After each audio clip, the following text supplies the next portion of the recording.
Jimmy Carter takes office firmly determined to erase the CIA's dark years and then its covert operations and low-handed tactics. You have to be even more pure and more clean and more decent and more honest than almost any persons who serve in government. President Carter names Admiral Stansfield Turner, a fellow student at the U.S. Naval Academy, to head up the agency. Turner is reviled by the CIA's rank and file. 1 year earlier, he testified before Congress about the agency's misdeeds in the 1960s.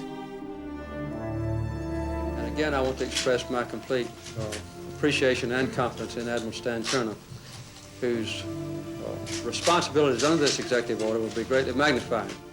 There was considerable skepticism about an outsider coming in as opposed to a professional CIA person. When Turner came in, there was a lot of pressure for the CIA to reveal some of its secrets about what it had done in Congo and various other places. And he was the one who had to go before the congressional committees. And I think a lot of the people in the CIA are part of a culture that says you never talk about these things. Just always say, just lie, don't admit it. And Turner went out and admitted these things. He came in, I think, with a view that he was going to kind of clean up the CIA a little bit or change its culture a little bit. But the whole culture of the CIA is against transparency. You don't want people to know what you're doing. He tried to change the organization, I think, in a pressure the organization in ways that it didn't like. Bureaucracies don't like people to come in and try to change them. His style of meeting with all the lower level people and bypassing senior people tended to antagonize some of the senior staff, and that created some problems. I don't think the CIA liked the style of kind of opening up the agency to greater public scrutiny. I think Turner's view was that you can't keep this agency completely secret after Watergate. Stan came into the agency feeling that the agency had been too autonomous, it had been too fragmented, that the DDO in particular was out of control. I think he was always a little uncomfortable with clandestine operations. Stansfield Turner was a good person with good intentions who suffered the same disease that most Navy admirals suffer. He had an overwhelming faith in technology and he had no faith in people. They felt that somebody from the outside wasn't able to make decisions about spying techniques and such forth. This guy is so strange, very strange guy, Turner. He has a real history. Stansfield Turner will be remembered for nearly launching a nuclear strike against the Soviet Union due to a misinterpretation that made U.S. experts believe a missile had been fired at the United States. It was a mistake. There was a problem. It gave some indicators that there might be an attack coming. You can artificially put into this radar a signal that says, here come missiles, so that the people watching that radar every day and day in and day out know what it is going to look like, what they're going to look for. Somebody can push the wrong button and you get this artificial picture coming in, you see what I mean? And so then you look at these others and you say, nothing's going on. What's wrong here? And somebody says, oh, we pushed the wrong button. He's crazy, that guy. Personally, he's a little nutty, Turner. There were people who think he was the worst director we've had, and there are people who disagree with that and think that he was okay. He certainly, in my view, was not our best director. I'm not sure that Stansfield Turner's period as director will be regarded as a good time for either the American people or the CIA. He did more damage to the CIA than the Church and Pike commissions. He and Schlesinger and a few others managed to kill the clandestine service. Shortly after taking office, Jimmy Carter pardons conscientious objectors to the Vietnam War. He makes the Middle East his top priority. After 13 days of talks with Menachem Begin and Anwar Sadat at Camp David, Israel and Egypt sign a separate peace agreement. But Iran will hand Carter his first failure, and a scathing one. But in mid-August 1978, the CIA gave President Carter erroneous intelligence about Iran, saying the country was not on the brink of revolution or even moving towards it.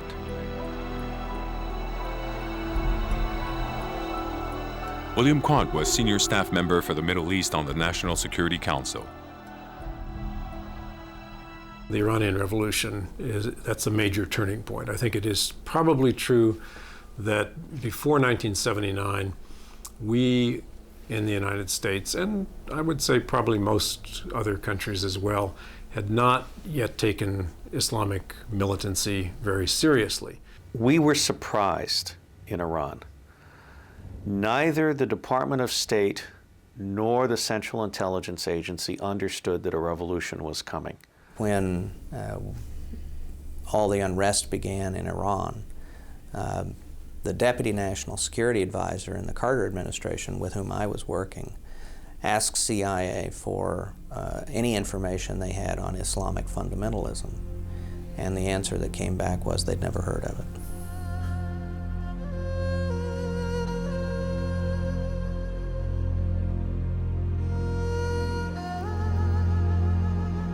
The Ayatollah Khomeini, exiled in Neauphle-le-Château, France, has been preparing an Islamic revolution for months.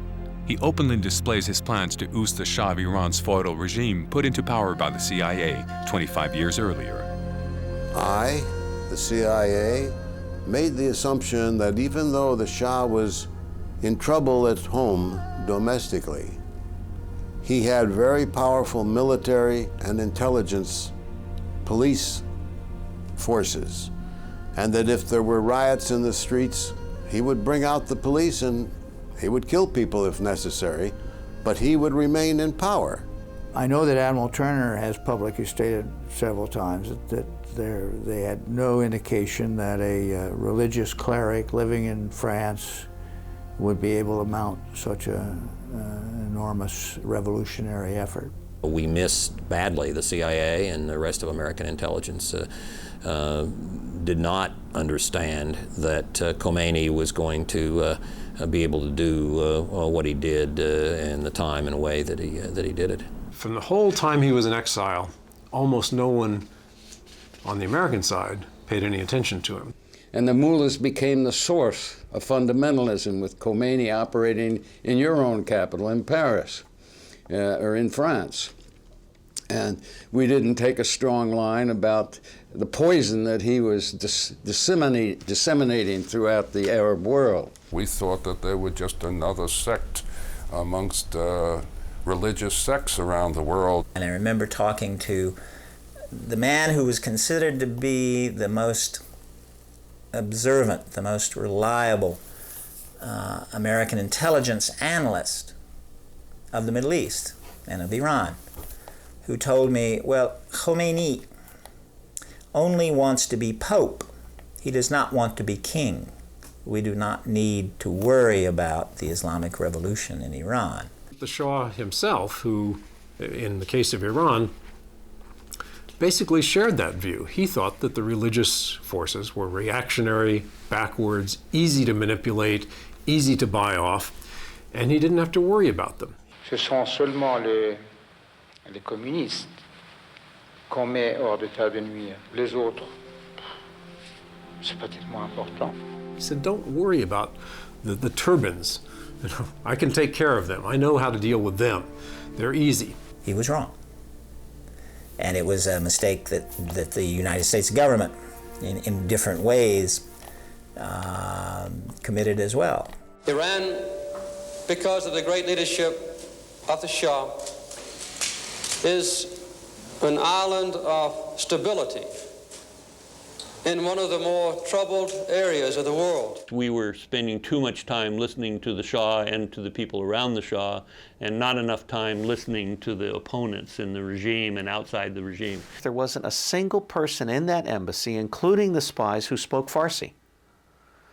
We were all about first-class travel and fancy embassy dinner parties with the top people who were telling us what they wanted us to know. The CIA had very little contact with the Islamist movement in Iran. I think the ambassador at the time had forbidden any contact by the CIA with opposition elements. That's always unfortunate when the ambassador does that, because it removes one very valuable source of information. And if those elements should come to power, nobody has any contact with them. That happens, and we do that. We make mistakes like that. When the U.S. government not only supports a dictatorship that represses its people, but then tells the Central Intelligence Agency it's not allowed to talk to the opposition, I have to ask myself, why have a spy service if you can't talk to the opposition secretly so that that government doesn't know? Richard Helms, the former CIA director fired by Richard Nixon for refusing to lie about Watergate, is the American ambassador to Tehran. He's been a close friend of the Shah since lending a hand in the 1953 coup that toppled Mossadegh. He even trained and supervised the Shah's secret police. He was sent as ambassador to Iran right after the Watergate. He was ambassador in the last days of the Shah. Richard Helms told the Shah that the United States would back him, would give him any weapon system that he wanted. So there was close cooperation. Stansfield, Turner, and Mrs. Carter were constantly sending back-channel messages to the Empress to stay and hang in there and all that kind of thing. It would have been better to decide one way or the other. We did not. Jimmy Carter would listen to one day and to the other the next day. And as a result, our policy was amiss. That's why it's not so much that we allowed him, that we consciously, Jimmy Carter sat down and said, I don't need the Shah anymore. Maybe I can make friends with the Islamicist. It was that he didn't know how sick the Shah was, and he didn't know what to do. The CIA was very late in learning that the Shah was fatally ill. The French knew about it, but the CIA didn't get to know about it. That failure was helped along by the French, who did not share with us the information that the Shah was mortally ill. We knew there was a problem. We misjudged it and therefore did not predict his demise. We did not anticipate the return of Khomeini. We did not anticipate the reception he would get. The Ayatollah Khomeini is back in Iran. The United States turns its back on the exiled Shah, who is dying of cancer in the New York hospital. Richard Helms visits the Shah just days before his death. I saw him in the hospital in New York when he was there for treatment for his cancer. And the first question they asked me was, why did you do it? The Shah's position was hopeless. And at some point, the United States has to deal with reality. You can't cling to a failing cause indefinitely. It's not the policy of our government to go into the internal affairs of another people or country and try to determine who should be their leaders. This is contrary to the philosophy of our people. I think we've tried it once in the past in Vietnam and failed abominably. And I think no one in this country of any responsibility wants to do that to a country including Iran. Carter was a very interesting blend of toughness and naivete.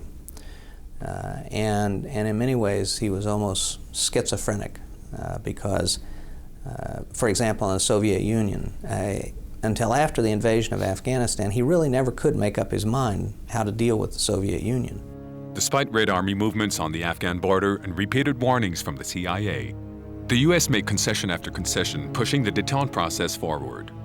Carter meets with Leonid Brezhnev in Moscow.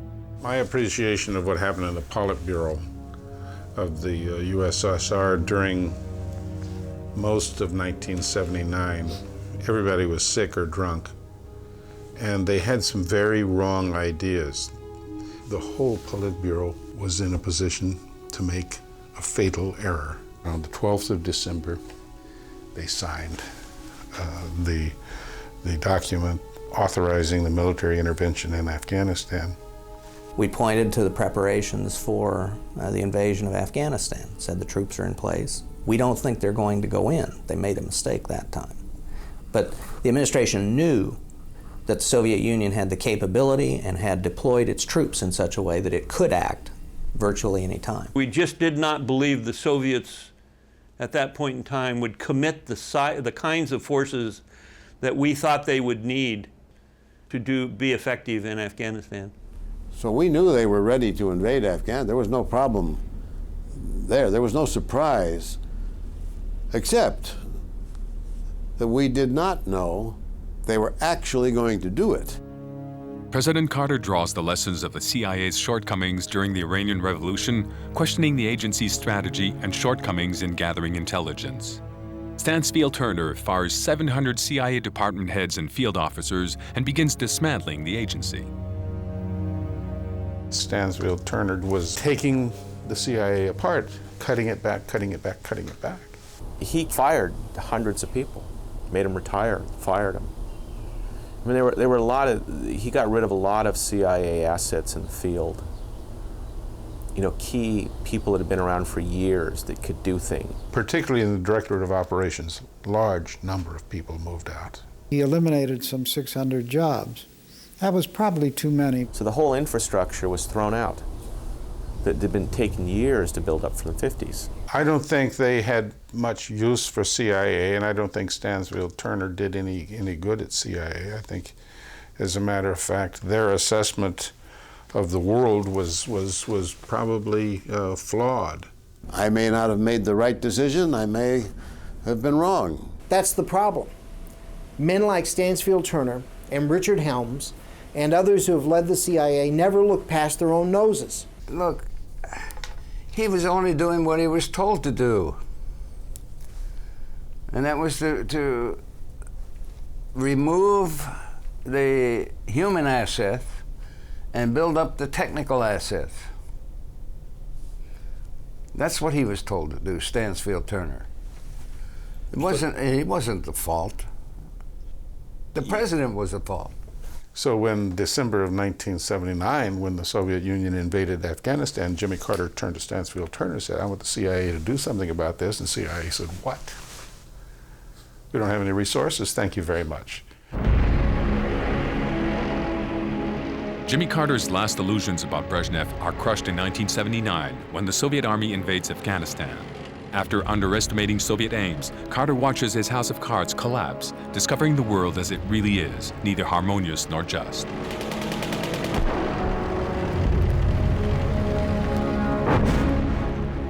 But soon after, he asks Stansfield Turner and the CIA to start arming Afghan rebels to fight the Soviet occupation. Jimmy Carter was the one that was most surprised in December, Christmas of 1979 when the Soviets invaded Afghanistan, and he flew into a rage. He was very unhappy. He didn't have a lot of experience with the communists, and he was, even though we warned him, the agency warned him about the invasion of Afghanistan, he was surprised that the Soviet Union would do that.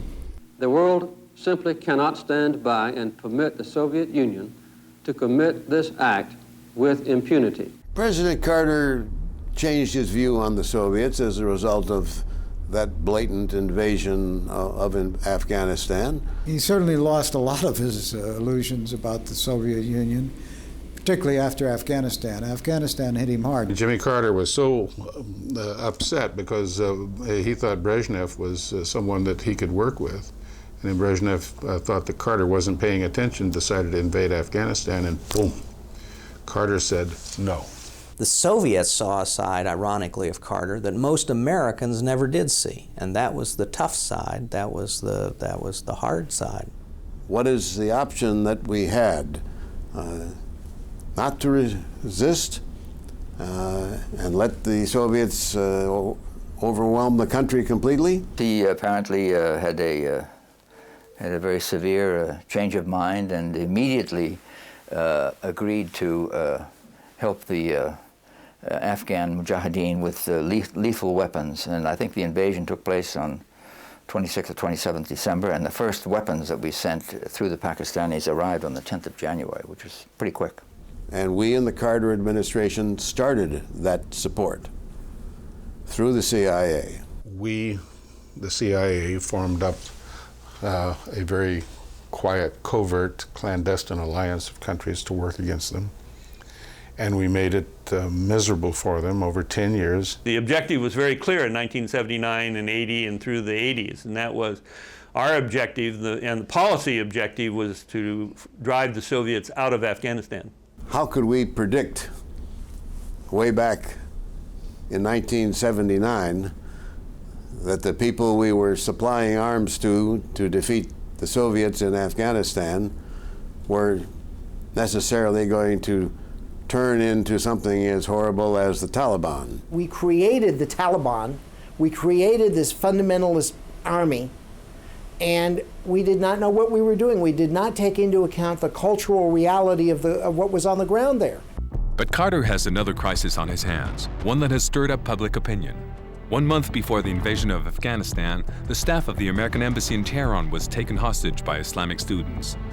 The hostage crisis and a failed military rescue operation could spell doom for Carter's political ambitions. He's running for re-election against a hard-hitting Ronald Reagan, whose campaign is handled by William Casey. I believe that this administration's foreign policy helped create the entire situation that made their kidnap possible. And I think the fact that they've been there that long is a humiliation and a disgrace to this country. Carter was completely consumed by events in Tehran. President Carter calls in all his advisors. He then decides to open secret negotiations with the new Iranian government to win the release of the hostages before presidential election. But someone working inside the White House relays every move to Ronald Reagan's team. We know that Carter was close to getting a deal with the Iranians to release the hostages before the elections. The Republicans got wind of this and realized that if Carter got the hostages out, he might win the election, and tried to make sure that this operation wouldn't succeed, because for some reason, suddenly, about 2 weeks before the elections, the Iranians just stopped negotiating. They just stopped. How did that happen? Because that national security staff leaked classified information to the Reagan campaign to assist Reagan getting elected president.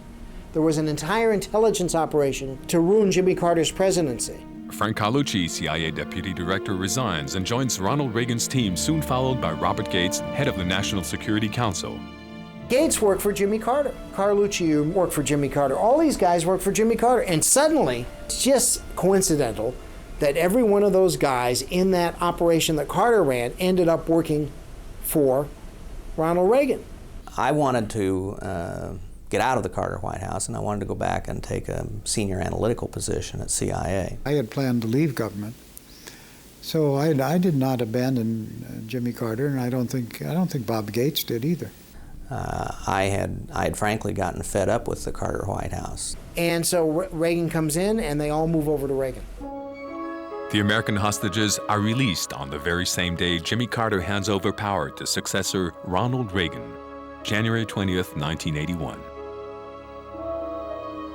It was clear that the Republicans didn't have anything to do with it. It was a decision on the part of the Iranians to humiliate Carter by not freeing them until January 20th after he'd left office. I don't think there was anything to it. I don't think there was no deal between the Republicans and the Khomeini forces. That's clear. That's all one of those conspiracy theories that's just absolutely not true. 10 years later on television, Jimmy Carter described the behind-the-scene maneuvering during the October surprise operation. President Bani Sadr, who was a leader of Iran then working under the Ayatollah Khomeini, has made public statements on several occasions to responsible news reporters that there was a deal made. Casey was the central figure. He was traveling in Europe at that time. Casey's role remained a mystery for a very long time. He was the campaign manager for Reagan, and he went on to become the director of CIA. Ronald Reagan decided to make William Casey the key player in his administration long before moving into the White House. You remain the eyes and ears of the free world. You are the tripwire over which the totalitarian rule must stumble in their quest for global domination. Casey was the one who orchestrated Reagan's resounding victory, deftly put Jimmy Carter out of the running. He managed Reagan's election campaign with finesse, sparing no effort and no funds to ensure victory. William Casey's business activities had made him a billionaire. He was also chairman of the Securities and Exchange Commission, which oversees operations on the New York Stock Exchange. Ronald Reagan had limited knowledge of foreign affairs. He gave Casey a free hand to decide the country's new directions. During the transition period, CIA Director Stansfield Turner kept the future president abreast of world affairs. I went to brief him as the prospective president. George Bush was not there, in my recollection. And I briefed him. And he'd do the briefing, and the Soviets have this missile here and this missile here, and they're working on this silo shutdown. Very detailed, long briefing. And Reagan would get up and like loosen his tie and say, "Is it hot in here?" And go up and, "You want some coffee? Yeah, can I get you something?" Because he had no interest. I thought some of his questions were not very deep. After that, there were no more briefings. Reagan never got the briefings. His aides got the briefings. So he had no idea what the hell was going on. With his nomination as CIA director, William Casey strengthens the agency's role and reinstates most of the jobs eliminated by Stansfield Turner. During his tenure, the agency steps up its covert operations. Bill Casey was possibly the most powerful director of Central Intelligence since Allen Dulles. He had a rather good relationship with the president, and he derived a lot of his authority from the fact that the president trusted him. He could pick up the phone and say, "Ronnie," and talk to the president. William Casey was unique in our recent history because he was a man who was co-equal in power with the Secretary of State and the Secretary of Defense and the President of the United States. Casey wanted to be Secretary of State. Casey couldn't be Secretary of State. They wouldn't let him because he couldn't get through the clearances.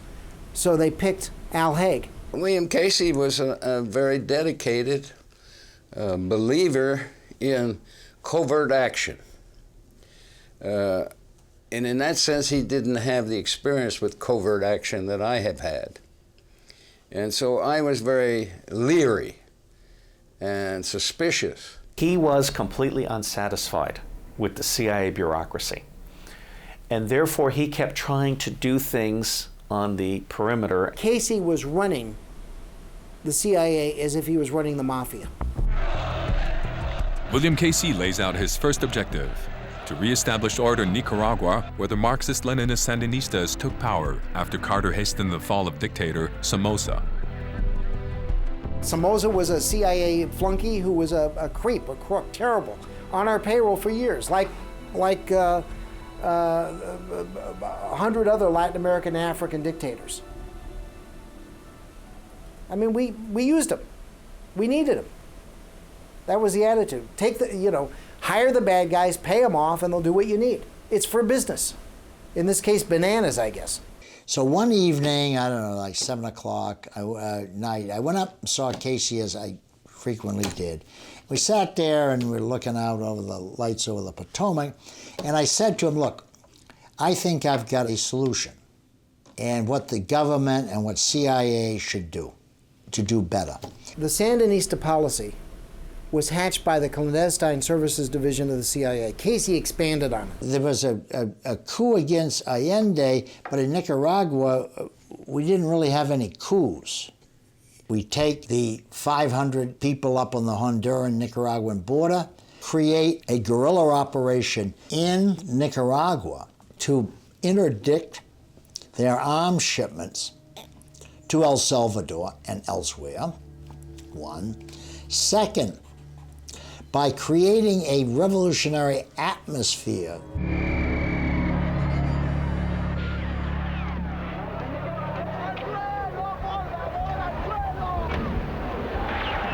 Latin America always had stormy relations with the CIA. During the Reagan administration, the Casey-led CIA steps again to center stage, leading a decidedly bellicose campaign in Central America. Working through the Contras, the CIA steers the war against the Sandinistas in Nicaragua, while stepping up covert actions in El Salvador and Honduras. I believe that covert action, is simply an extension of foreign policy, short of war. People have been employing covert action since the beginning of time. Bill Casey was the most controversial director of my time. In many ways, Bill Casey was the best director and the worst director we had because he got our relationship with Congress in just terrible trouble. 1986 marked the beginning of the Watergate scandal. The U.S. sold arms to the Islamic Republic of Iran. The $30 million profit was used to continue financing anti-Sandinista guerrillas, despite a congressional ban on all efforts to destabilize the government of Nicaragua and give support to the Contras. All covert CIA operations are supposed to receive official approval from the President of the United States. Did the President know about all of this? Of course he did. There wasn't anybody in Washington who didn't know that. In any cocktail party you went to, the fact that he was doing this was known to everybody. And we had gone through Iran-Contra, and CIA was being killed. William French Smith determined that under an appropriate finding, you could authorize the CIA to sell arms to countries outside of the provisions of the law. If the CIA, using an authorized agent as necessary, purchased arms from the Department of Defense under the Economy Act and then transferred them to Iran directly after receiving appropriate payment from Iran. You recall that? I do. Was it illegal to sell arms to Iran, taking the profits and moving them over to the Contras? Colonel North, when you talk to Director Casey about the fact of using... I will tell you right now, Counsel, and all the members here gathered, that I misled the Congress. At that meeting? At that meeting. Face to face? Face to face. You made false statements to them about your activities in support of the Contras? I did. There's always been a number of attacks against CIA, particularly for activities in Latin America, particularly Central America. I mean, that's where Bill Casey ran into his trouble in the Iran-Contra business, the whole business in Central America. But William Casey gets a chance to apply his strategy for fighting communists and the USSR in Afghanistan, where war has been raging for 3 years. The CIA does its utmost to get the Soviets bogged down in a conflict that will last 10 years and finally drive them out of the region. Bill Casey changed the rules in Afghanistan in 1985. Carter's decision was to harass the Soviets, to torment them, to make life difficult. In 1985, Bill Casey got President Reagan to sign a directive that says, you're there to win, or to drive them out. And then Bill Casey came to me, and I'd known him before from my Africa days. And he says, I want you to go to Afghanistan, and I want you to win. The resistance was able, in the long run, to defeat the 120,000 troops. We had not expected that. How did they defeat them? They were provided with huge amounts of military aid. That was very important. The Stingers, for instance, they really made Soviet aircraft actions practically very vulnerable. We lost so many helicopters, and we were afraid to fly low-flying planes at the time. You know, that was the CIA ammunition. Without the Stingers against the helicopters, the Soviets would have won. The CIA was already supplying Afghanistan's Mujahideen with arms and money under Carter. But under William Casey, the agency overarms dozens of guerrilla groups over which it has no control, even supplying them with high-tech weapons so they can attack the Soviets. Anti-aircraft missiles are put in the hands of Islamist fanatics in return for a vague promise they will only be used against Russian. 10 years after the Soviets left, the weapons are still in circulation. $1 billion a year at the end, a total of maybe $3 billion for the Afghan effort. You know how much the Cold War cost, the American taxpayer? $13 trillion. There's not even I don't even know how many zeros that is. And $3 billion to finish it off was a good buy. It's a bargain. That was a success. The fact that you created a group of people who were armed led to other problems. In fact, the United States CIA supplied the Afghan Mujahideen with weapons, with instructions, and as we know, bin Laden was one of the recipients at the time. The most fundamentalist groups at that time are the ones that we now face, or their descendants, if you will, are the ones that we face. We did provide some arms to the Afghan Mujahideen, and some of those turned around and are now fighting against us.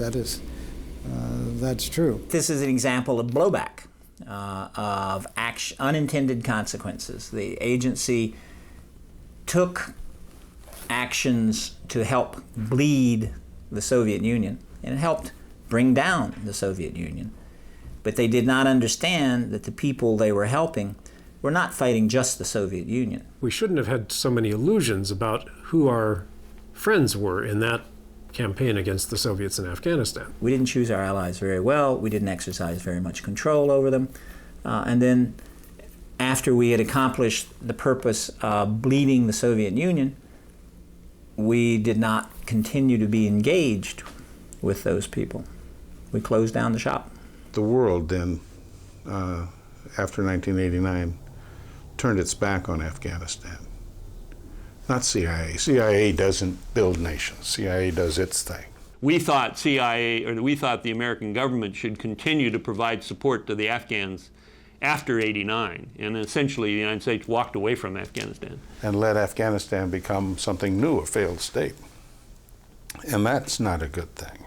Maybe they didn't need quite so many arms, Stinger missiles. Maybe they didn't need that much support. And did we create the Islamist movement? It was a foolhardy and stupid policy that almost destroyed Afghanistan, and the blowback, the effect of all of that is being felt now around the world with this war on terrorism. I mean, we have to look at our own complicity in creating the conditions that allowed a lunatic like Osama bin Laden to succeed in appealing to people who have no hope.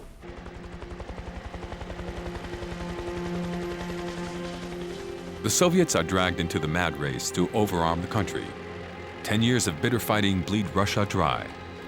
Throughout the Reagan presidency, the CIA's Robert Gates issues highly exaggerated assessments of Soviet power, rendering the White House totally unable to predict the fall of the Soviet Union.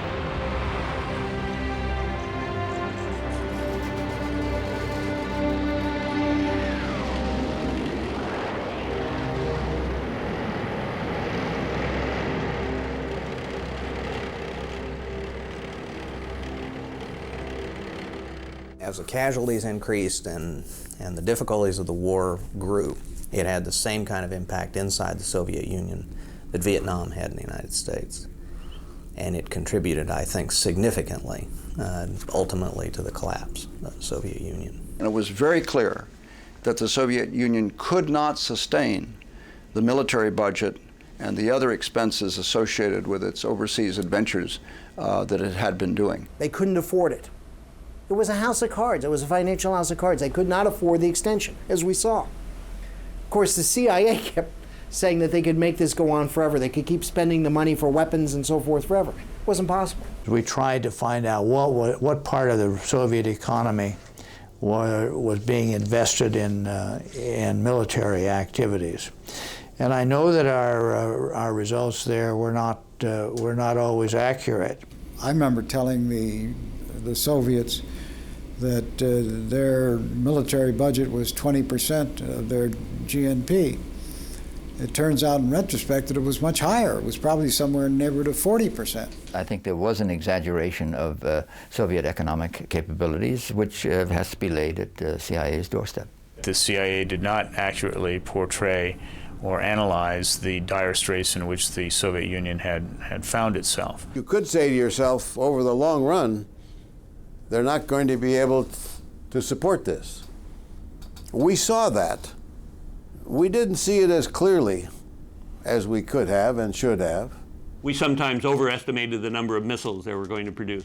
But you can't look at 30,000 nuclear warheads and say, I don't worry about these people because their economy is going down.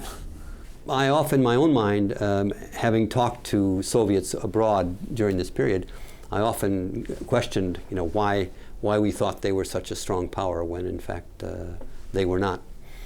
I think politics starts to enter into the issue. Pentagon, more weapons systems. Sometimes our judgments about the future were inaccurate because we just didn't understand exactly where the Soviets were going. We were running bomber missions into northern Russia just to see how far we could get. And that's why the Soviet Union ended up spending so much money on creating missile defenses and other defenses, because the United States was the provocateur. That's bad policy. That was just dumb cowboy antics, and we should never have done it. In 1986, when new Kremlin head Mikhail Gorbachev meets Ronald Reagan, the USSR is on the brink of collapse. The Washington Post wrote that Robert Gates wasn't the kind of guy you wanted to invite over for the weekend. I have no idea why the Post writes what they do. They had one person write about me on Soviet affairs one time that I was like Eeyore in the Winnie the Pooh series, book series, that I could find the darkest cloud behind the most silver lining, because I was so pessimistic about the Soviet Union. I was skeptical of Gorbachev. I can remember telling President Reagan that, who rather liked Gorbachev, remember, Mr. President, this is the last remaining communist in the Soviet Union, because Gorbachev set out not to dismantle communism, but to fix it. He understood that it was broken. There was no question that he was dismantling the Stalinist bureaucracy, but he had nothing to put in its place, and I think events proved me right. Glasnost and Perestroika basically got out of control, and I don't think he anticipated the collapse of the entire system. He wanted to keep it intact. I thought Gorbachev was telling the truth. My concern was, and I actually it began in 1985, 86, right after he assumed power. I think we all underestimated the magnitude of the political changes that he would make. 1 year later, in 1987, Reagan challenges Gorbachev. Mr. Gorbachev, tear down this wall. I don't think anybody predicted it. I can remember standing next to Ronald Reagan when he said, Mr. Gorbachev, tear this wall down, and thinking to myself, well, that's very nice rhetoric, but it won't happen. So they were very reluctant to put forward their views until quite a bit later. So that was an intelligence failure. And we had a political revolution in the Soviet Union that we just didn't expect could happen. If anyone thinks that Ronald Reagan won the Cold War, then they don't understand history. It wasn't Ronald Reagan and the buildup of our defenses that won the Cold War. It was the internal contradictions in a flawed political system, Marxist-Leninism, that brought the end, the inevitable end of the Soviet Union. New American President George Bush is at the helm when the Soviet Union finally collapses. Deeply marked by the Cold War and his tenure at the CIA, Bush couldn't believe the USSR was really on its way out. I did a memorandum for the president based on material when I was Deputy National Security Advisor in June of 1989, telling the president, based on the materials that I'd been reading from CIA, that I thought there was a very real possibility that Gorbachev would not be around more than another year or two, and that we should begin contingency planning not only for his demise, but for the collapse of the Soviet Union. The fact that it did not predict the day, I think again, the intelligence agencies are not paid to be fortune tellers. We understood that there was severe trouble in the Soviet Union, mainly economic trouble, but also some political. But to think that that would lead to a collapse of the Soviet political system was more than our imaginations would accept. Everybody missed it. You couldn't, anybody that suggests you could say the Berlin Wall would be opened on November 9th is lying to you. Did CIA analysis say that the Soviet Union was going to collapse in the way that it collapsed, kind of imploded? I think the answer is no, it didn't expect that. Despite what they want to say today,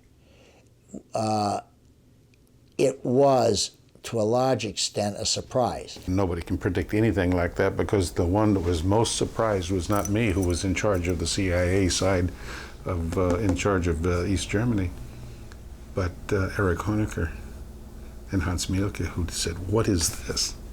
And they're running East Germany. If we take the service, the intelligence service, with the greatest insight into what was going on in the Soviet Union, and that was the KGB, it did not foresee the collapse of the Soviet Union either, and its entire existence depended on the existence of the Soviet Union. The CIA could not predict the collapse. But let me tell you, I was a KGB officer, a senior official of the State Security Intelligence. I could not predict it either. We in the USSR could not believe that we were approaching the end of the system. It was very surreal for someone like me to spend my whole adult life in the Cold War, because for me and many of my colleagues, it was a world which it was hard to foresee it would ever change. I assumed the Cold War would go on as long as my lifetime, and therefore to sit in my offices at Langley and watch the Berlin Wall come down in November of 1989, to watch the Soviet Union collapse and be proclaimed dead in 1991, was an extraordinary experience. I mean, it was very hard to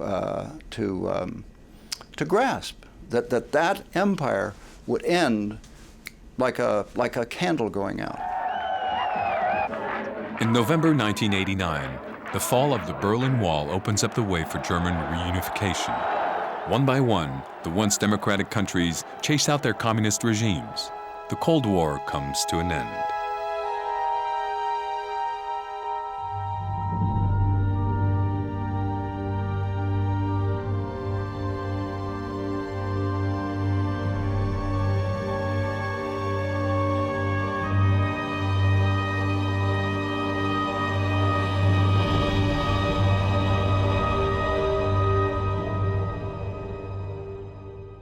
It's like the end of World War II. Everybody's tired. They don't want any more war. They don't want any more confrontation. There was a kind of a, not demoralization, that's perhaps too strong a word, but the lack of this vigor, because the mortal enemy is no longer a mortal enemy. The great Soviet experiment of 75 years or so is done. Everything had stopped and there were no more problems in the world. We'd won the Cold War. The West in general had won the Cold War. We said to ourselves, well, that problem's over. Everything's going to be fine. We cut substantially back on our defense budget. We dismantled our military and intelligence establishments. People said, well, who needs it? You know, this is the end, we don't need CIA and all of that. It had to have produced a dramatic change in priorities. Yes, the Soviet Union had been the principal target and basically the rationale for the formation of the agency. You can't simply snap your fingers and say, we're going to shift all of this human intelligence to other places. It just doesn't work that way. These people were very unhappy when the Soviet Union collapsed because they didn't have an enemy, so they had to create one.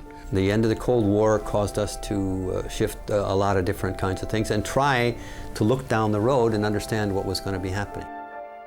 The CIA becomes idle, useless, and powerless after losing its one great enemy, its raison d'etre. At agency headquarters in Langley, former agents longing for the days when they were still likened to James Bond are called back to tell schoolchildren about the glory days of the CIA, 3 letters that have become a myth. This is just to inform kids, so way to put a human face, if you will, on the agency. The story's over. That game is finished. It was a world where the Soviet Union here and the United States there, and we were in a game of chess to take as many pieces of the rest of the world as we could. And in the end, in 1991, the side that had the most pieces won. And they didn't win. A few months after the collapse of the Soviet Union, former CIA Director William Colby and KGB head Oleg Kalugin co-host a reception in Washington to launch a video game. no one left to fight it. The Cold War was indeed over. Coordinates Warhurst, we've got a situation.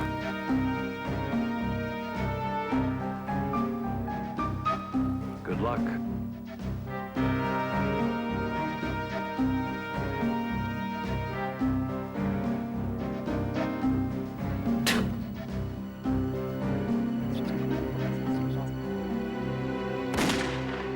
Every time you think the Americans can't get any dumber, they do something really fucked up.